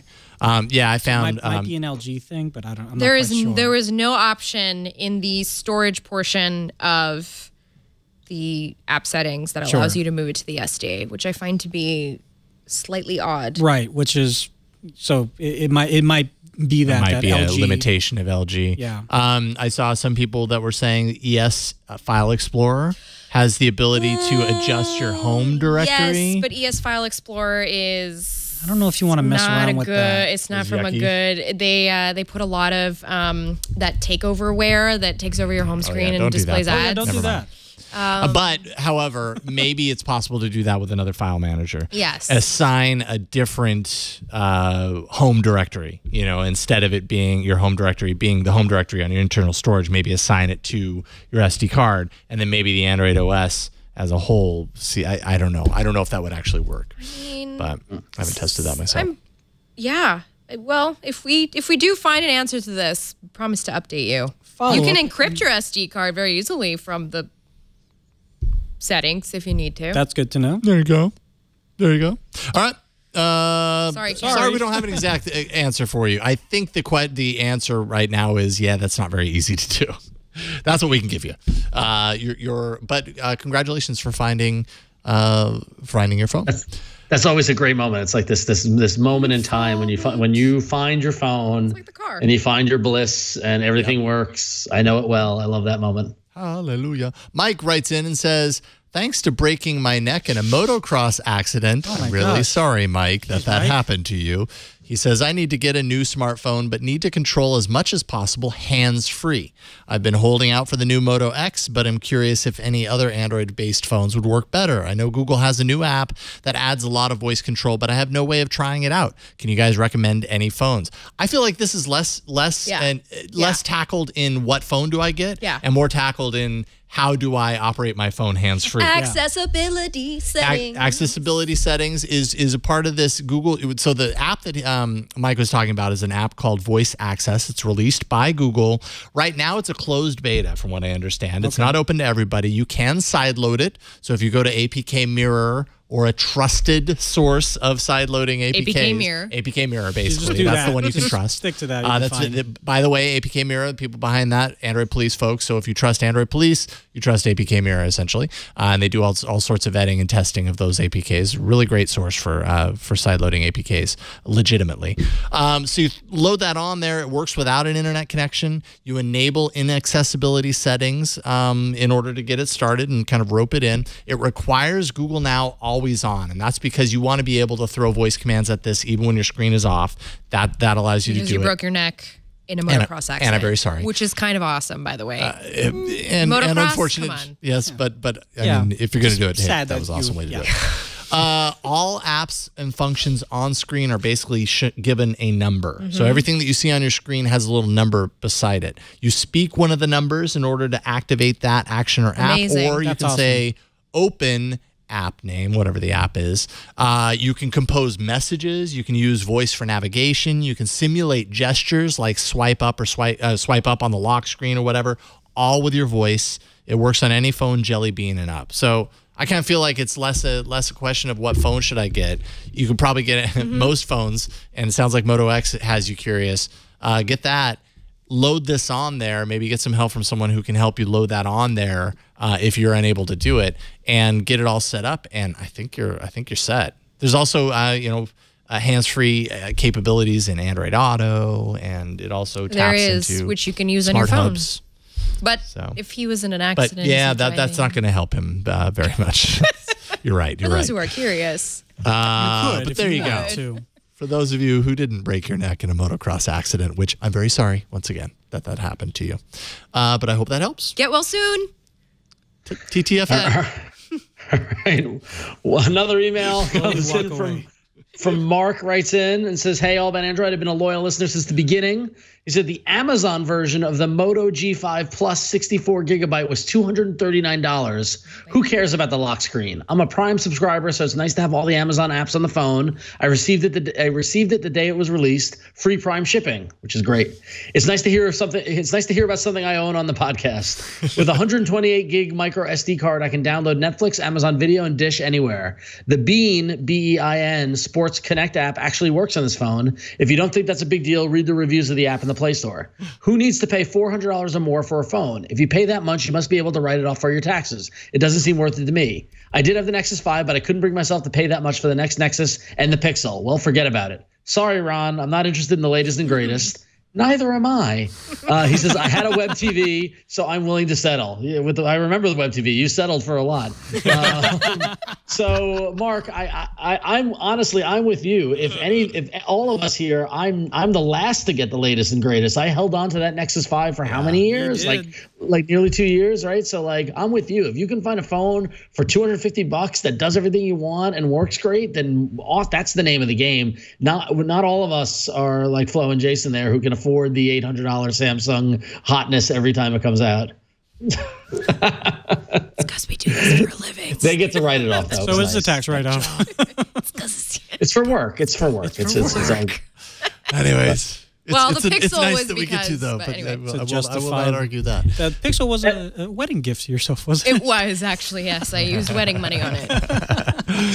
That's smart investment. That said, the Pixel is starting to look nicer and nicer. Go get married and buy yourself a Pixel. I'm wondering, nice. I'm wondering when my moment for the Pixel is going to be. If it's going to be when the Pixel 2 announces and I get the old one at the lower price, that might be it. I think you wait till the Pixel 2 at this point. Yeah, maybe. It's not that far to wait. Yeah. But I don't know. Good. This is the game we play every single year, isn't it? This game's been played on this. Guys, maybe it'll have a hardware button just for Google Now. Yeah, on the side. Just for Google. And it'll be there at launch. Oh! Sorry, Samsung. Really sorry. Sorry, audio listeners. Congrats to Mark for finding the phone and for us reviewing the phone that he actually has. All right, Flo, you have the final email. We got the final email, and it's a question from me. If the Samsung Galaxy Tab S3, which is what I'm using right now for the show today, can show 4K HDR, it can. Is there a way to have it drive 4K content on your TV? The answer is no. Yes. No. The answer is yes. It is? What about the answer is absolutely yes. How? So this is yeah. Okay, how? So because we were googling all afternoon. We were like, can't find anything. What about Chromecast? Chromecast Ultra. But that's not the same thing. Yeah, and he originally asked through MHL like compatibility, which is hang on. First off, a couple of things. First, 4K and HDR are two very different things. Very different things. Okay, so separate those things. 4K is the 4K resolution and whatever the numbers are. HDR is high dynamic range. Those are two different things. Yes, and the Tab S3 is not 4K, actually. I'm sorry. Exactly. I was about to say the Tab S3 can play Flo. Sorry. The Tab S3 can play 4K videos, but not at 4K because the Tab S3's screen isn't high enough resolution. So it's not like, so basically imagine if you have a SD TV and you play an HD movie and it downgrades to play on your resolution, right? Got it. But if you have a 4K TV and you use Chromecast to cast 4K video from your tab, it will show in the native resolution of the TV, which is 4K. But it has to be Chromecast Ultra. Exactly. Right. Yes. Which is pricier one. The $70 one. Which is worth it, though, if that's what you're looking for. Yeah. It won't do HDR, right? Or will it? No, it won't do HDR. Yeah, but it will do 4K. Well, yeah. So no MHL option. No. Yeah, I think that's MHL dead. cable. That's not a thing anymore. I mean, MHL is wired and wireless, low latency. I feel like it's not a thing anymore. It's like a direct wired connection, from what I understand, and that's why I got tripped up on that aspect of his question. Throwing out MHL makes me think what he wants to do is he wants to get some sort of HDMI video out directly out of this tablet into a TV at full native 4K resolution was his question. Right, and the answer is no. But the answer to that is get a Chromecast Ultra and you don't have to worry about the wire, and it does exactly that use case. Right? I mean, it's HDMI in at 4K, like, and it's just serving it wirelessly. Like, don't worry about the cable. I found a couple of forum posts of folks talking about this exact topic, and that's basically what they said to do. So I'm going to go with that too. Is it MHL compatible so I could get a 4K media player and a tablet to replace my 2013 Nexus 7? Well, it's a 4K media player and it's a tablet. It's just not MHL compatible for 4K content. So the answer is yes and no. Is MHL even 4K compatible? Yeah, that's a really good question. It's like an old standard. It might not even be 4K compatible. Anyway. MHL 3.0 does 4K output. 3.0. Yeah. 3.0. And data transfer. I just saw the same link on a gadget. Added support for 4K Ultra March HD. 2014. Yeah. March. Anyways, there you go. The answer Sorry, is yes Sean, and no. for the runaround answer. Sorry, and you're welcome. But also, Tab S3 is a great tablet, so it wouldn't be. Tab S3 ain't no side chick, okay? All right, no, it's the real deal. What's interesting about the Tab S3 and the whole 4K thing is that it can play 4K videos, but not at 4K when watching on the tablet. Yeah. But it can also record 4K. So ostensibly, you can use the tablet to record video in a resolution that the tablet can't show because it's better than the resolution of the screen. But if you have a 4K monitor, it will show up as 4K. So it's like a dog whistle. Yeah. By the way, DJ Murdoch in chat says Super MHL 1.0 was introduced in January 2015, supporting 8K Ultra HD. Wow. With high dynamic range HDR video. 48-bit deep color. Ooh, that's hot. That color is deep. I love how in this future world that we live in now, we're all worried about gamut, the color gamut. It's true. You want to watch your video, like. Gamut is such a great word. Gamut. Gamut. All right, let's take a break before we get into the arena and thank the sponsor of this episode, and that is LegalZoom. LegalZoom is awesome, and there are 5 things business owners can count on from LegalZoom. 1, reliability. More than 1 million people have already trusted LegalZoom to help start their business. Incorporation, LLCs, nonprofits, DBAs, and more. Use LegalZoom to get started right away. 2, experience. You can count on LegalZoom for all the details. They've been helping all types of business owners for over 15 years. They have a ton of experience. 3, helpful support. They have the right people standing by, totally ready for your questions, all based in the U.S., so you're going to get an answer with little to no delay. 4, legal advice. Of course, legal is in the name, LegalZoom. LegalZoom actually isn't a law firm, but they have a network of independent attorneys. They can review supplier contracts, help with employment laws, and advise you on many of the hurdles that pop up when you're running a business. And 5, no surprises. LegalZoom provides complete transparency with upfront pricing, customer reviews, and a satisfaction guarantee. LegalZoom is awesome. Check out LegalZoom today to see how they can make life better for you and, probably more importantly, for your business. And don't forget to enter AAA at checkout. That's AAA at checkout to save even more. That's LegalZoom.com and use the code AAA. And we thank LegalZoom for their support of All About Android. Without further ado, Brian, it's time for the arena. So many enter, but only one lives. Android Arena. Okay, last week's episode, bit.ly/AAA vote 312. I did not vote. I shall do that now. And I always do that. Yes, it's skew the results there, Jason. I didn't mean to. I don't like this week. And it looks like Hum On. Is it Hum On? Yeah, it's Hum On. 36.2%. Wow. Of the votes. Look at that. Plex was number 2. Second place, Plex. And that was the comeback. 31.7%. Plex is pretty awesome. Yeah. Third place would be Nougat. Quick Settings at 16.3%. Phew, at least I was third place. And fourth place is Grammar Pal. But now I'm not doing so well. Yeah, Ron. So in the tally on the arena so far after 14 weeks, thanks to Wade County in the chat room, I am still in first place with 41 points. The guests are in second with 39 points. Jason surges ahead with 35 points, and Flo coming up with last with 34 points. But not least.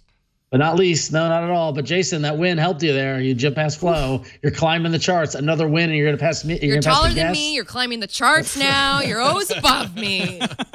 Sorry, Flo. I'm sorry.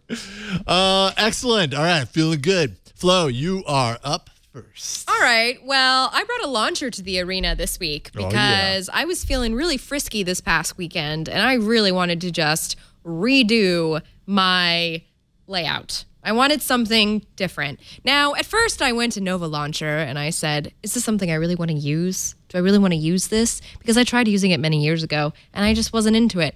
But then another launcher caught my eye and its name was Eevee Launcher.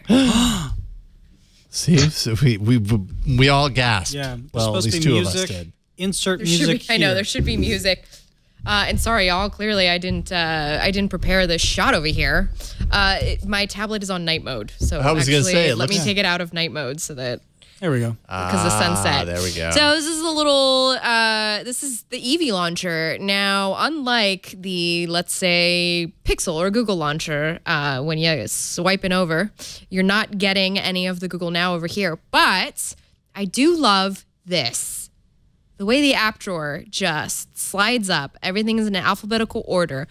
Every icon that has had, every app that's had an icon change is using that icon in the app drawer. And it's just this really nice, pretty synergy of icons on Eevee. What I also like is that there's a little search bar here at the top. And not only does it search, I don't know, let's see, what do we want to search for? Pokemon, obviously, guys, come on. What show is this? And not only does it give you the apps that are installed on your device, but also, it gives you a couple search terms, but not too many to make it seem like, oh, there's, sometimes you'll download a third-party app and it'll take you to Bing and you're like, what the heck? I don't use Bing. I'm on Android. Hello. You don't want to do that. So you can just quickly tap on the Google search term and it'll take you to that page. Yes, it's an extra tap compared to, what you might have to do on Google, but it's, I like that the functionality is still there. You can set up different, so actually there's a whole settings app for this. It's called Eevee Settings. And let's go in there. Unfortunately, it isn't. I know when it's only portrait, which is kind of annoying because I'm doing it on this tablet. But here you can customize the home screen, the dock, like how big the columns are. Well, I didn't turn on the dock, so that's why that's not working. The icon pack, which you can go in and choose from the Play Store, which I really missed that functionality, but that was part of the reason I was staying away from launchers, because even though I wanted the icons, I wanted Google integrated into the launcher as well. And I know a lot of launchers add that, but I I hate the setup process that launchers really require of you. I don't have the patience for that, quite frankly. So I like for it to do it for me. This also accepts gestures that you can enable. I do 2-finger swipe up for Google now, which is, come on, you got to show this to the audience. This is not happening. There, it just works. Pretend that didn't happen. We'll edit that out. It's okay. We'll edit that out. So yeah, that's Eevee Launcher. And it's on 2.0 right now, and it's made by Android lovers. So they love Android, I've heard. I will admit there was a little bit of a bug that you may have seen there, those of you watching the stream, with the little clear area. There was a little clear area when you go into portrait mode. I'm going to show to Jason right now real quick. When the keyboard comes up, the Google keyboard, the Gboard, it like leaves this. I'm trying to figure out how to fix this right now. So there's a little bug, but it's developing. Vote for the bug. Sometimes. You know what? This is a really good launcher. And actually, if you want to read the full review on it, I'm just going to go ahead and plug it here. My colleague, Ara Wagner, just wrote the review for Eevee Launcher at AndroidCentral.com, so you can read it there. Excellent. Nice. So that you can get more context outside of what I may have offered you today. And that's Eevee IE. Eevee Launcher. Like the Pokemon? Is it? Is it like the Pokemon? Well, Eevee's EEVEE. It's not like the Pokemon. Oh, even Brian, he was like, yeah. And then good job, Flo. Anyways. Yes. I have a small Eevee. All right, so that's Eevee Launcher in the Play Store. Ron, you're up next. I have it installed. I can show it off while you talk about it. Yes, so this is a quick little app that we all know that volume control has been an issue with Android. It seems like forever. I think with Marshmallow, we finally got access to separating out our media volume from our call volume to our ringer volume. But did you know that those are just 3 volumes that you can control on Android out of a total of 7? And I think that's right? 1, 2, 3, 4, 5, 6, 7 volumes on your phone that you don't have control via the OS on. And this app volume notification allows you to do that. This works with all versions of Android. It's got some quick settings tiles for Nougat. But as you can see here in Jason showing off the app, when you open it up, you can arrange the volumes that you would like to have access to, right? And you can turn them on and off. So if you tap alarm volume, you can turn that back on.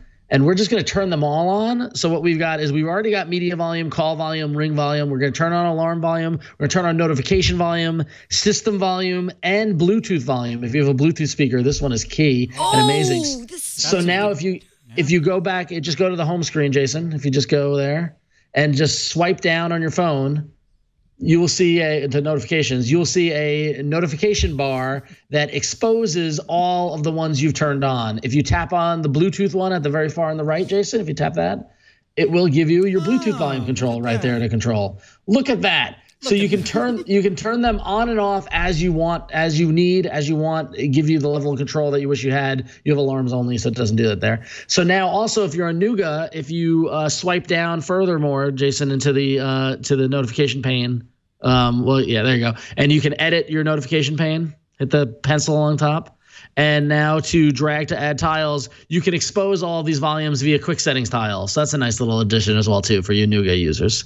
So there it is, volume notification. That's all it does. If you go into the settings in the app, there's some other behaviors that you see you can control. If you go back to the app, Vanna, go into We're all chuckling over here, by the way, at Jason's Vanna White on screen right now. Upper right-hand corner, go back. Okay, yeah, that's right. And hit the hamburger menu settings. So in addition to that, you can toggle mute and toggle silent up top, Jason. Scroll. Yeah, you see there, you can turn them on and off. You can also change the appearance of the notification pane. If you want it to be, you want to go back to hollow light or hollow dark, you could do that.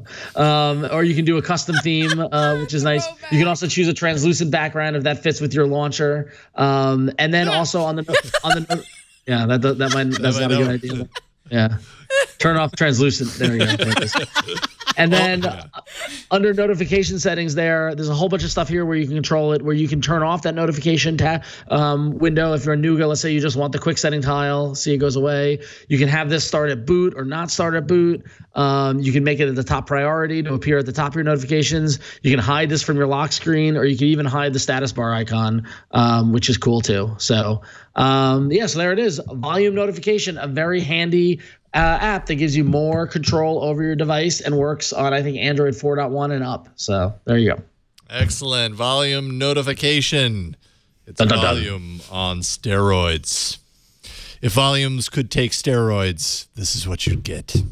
Tony, you are up next. All right. What do you have, sir? So let me just turn this down real quick. Was a few weeks ago you guys had talked about Super Mario Run? We did. Yeah. I decided to do another runner. It's not an endless runner, but this is Chameleon Run. And just give you here we go, the basic gist of it. You're just a little guy, and you're running on these platforms here. Now, these platforms are color coordinated, so you have to match your color. Ooh, these graphics. By switching. The music's really cool. So you jump by hitting the right side, and you switch your color by hitting the left side. Oh, cool. Yeah.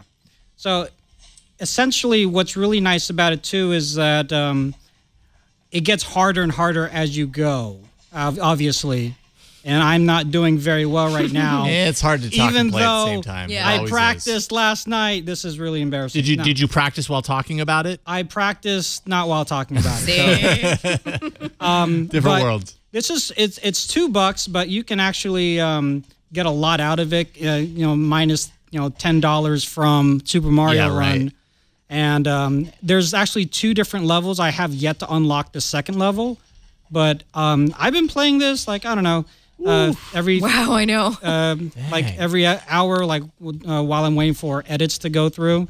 So as you can see, the music's really cool. The graphics are really nice, and it's a great time saver. Oh, so you had that. I had it, but that's Chameleon Run. It's right now it's only $1.99 unless you got it for free because Google has that free app. It does. I won't lie, I did get that as the free app of that week, or what is it, every month that they're doing it? I think it's weekly. Okay, so I did get it that week, but it's been a lot of fun because I did try Mario Run and I got bored with that really quickly. Did you get a refund? I didn't pay for anything. I got bored with the first few levels. Within the first few levels. Yeah, and I know the other levels get harder and more intricate, and I appreciate that. But for me to have to pay $5-10 for that, I just didn't feel that it was worth my money. And even if I did pay $2 for this, within the first 3 levels, I got my brain's worth out of it. So Chameleon Run, go vote for that because colors are awesome. And colors are awesome. Colors are awesome. Thank God for colors. Yes, especially the color green. And we apologize to anybody who's colorblind. Yeah. We do, actually, wholeheartedly. I'm really sorry about that. That was actually That's true. bad. I didn't even think about that. Yeah. So we should go now. Yeah. All right, my app, so that's Chameleon Run. That's awesome. It looks like a fun game. I'll check that out. My app is called Libby. Libby. So do you have a library card account? If you have a library card, well, I do because I have kids and we go to the library all the time. Good. Maybe you don't have a library card, but if you do, you can go into Libby and you can enter in your library card and it'll tell you, see how I've done this? By the way, it supports multiple libraries. Ooh. You punch it in and it gives you access to your library's catalog of audiobooks and ebooks. What? Direct from the app. So you don't want to go to the library. You just want to hang out on your couch and find an audiobook and check it out and then listen to it. You can now. And the app is designed really well. So, popular collections here. There's and it's all interspersed, right? So there's ebooks and audiobooks throughout. Right now I'm looking at the Sonoma County Library, I think it's just the Sonoma County Library that I've logged into here. So let's see. I'll go into nonfiction. It loads it up. listing 1,866 books and 1,546 audiobooks. This is a great way to basically, I mean, these are free audiobooks that you can listen to. You check them out, you listen to the audiobook, you're done, you move on. You can see these are all ebooks. They don't have, I can borrow the ebooks and basically that'll download it to my device for offline reading. If you find one that is an audiobook, like What the F, maybe we'll try something different, like Hungry Heart. Here. That's a grocery store novel. It is. I don't know. It looks like it from Looks like it could be. Crisis of Character. Whatever. You can see the little headphone call out on all of these. Or as I had done earlier, I was scanning through, and on my shelf is Joan Rivers, The Life, Loves, Losses, and Liberation of Joan Rivers. Is it her voice? So you can see the interface here. I'll go ahead and play.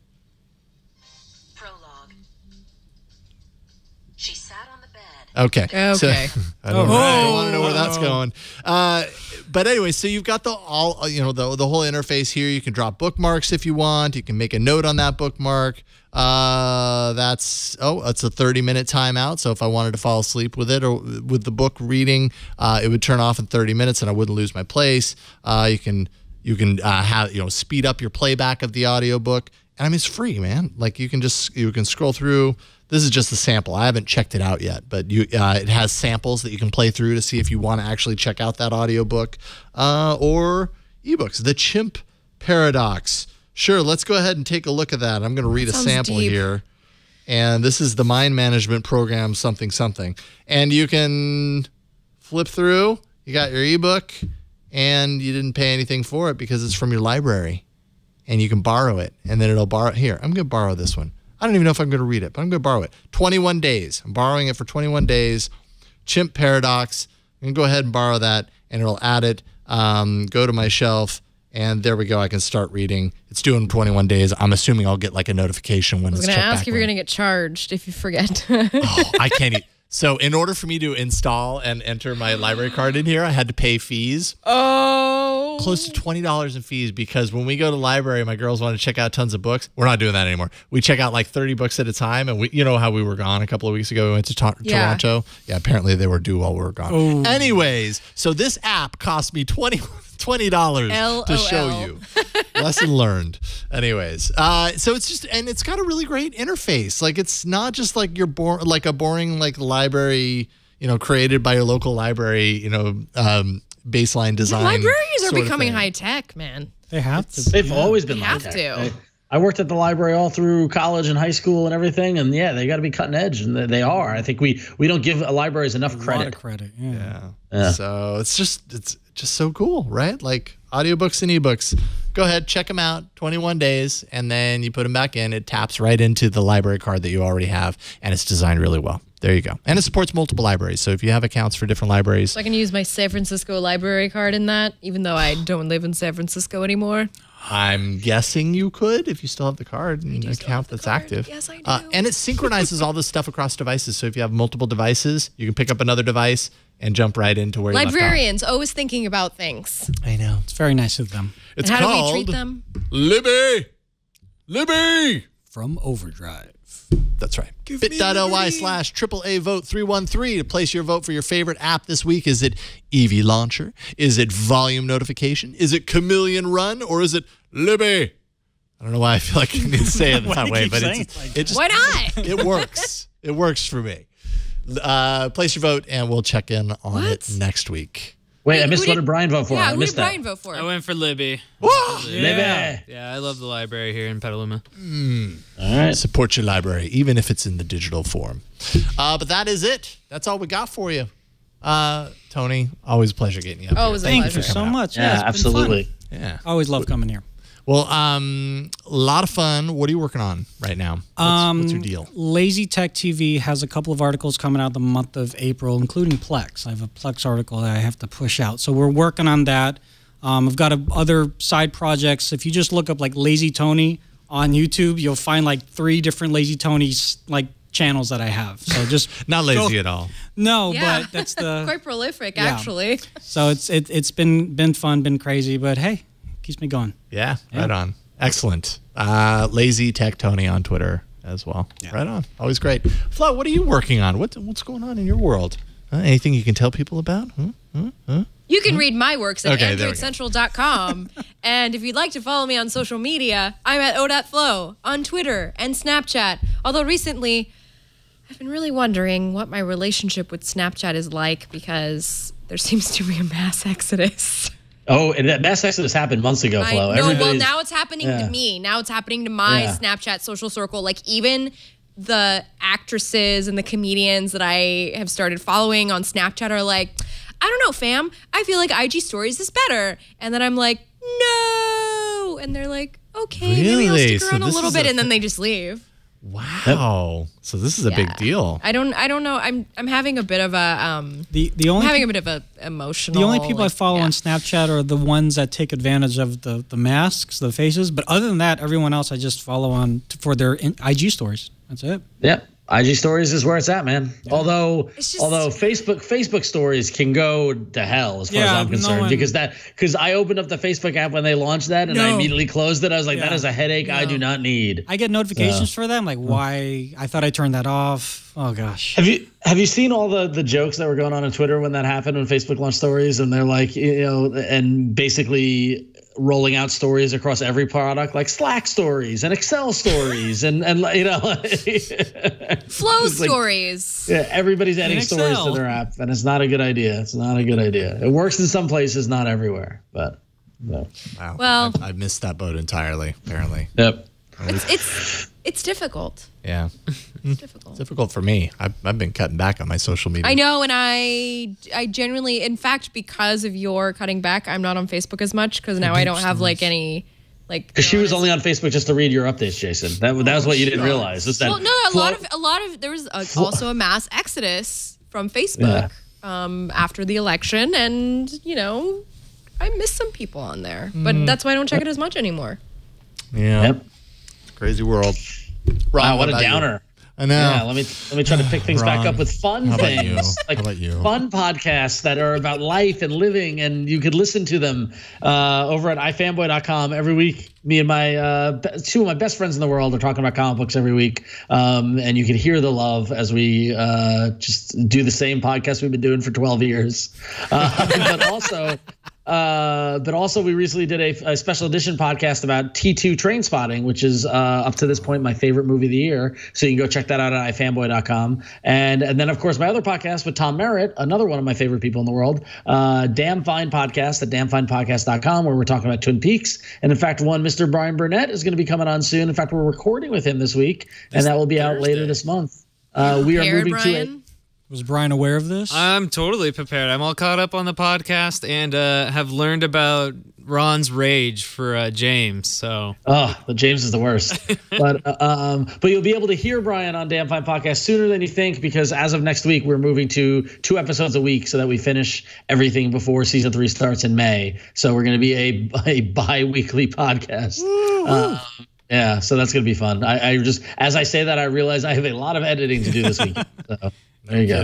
I say it out loud. Ramp it up. And follow me on social media at RonXO.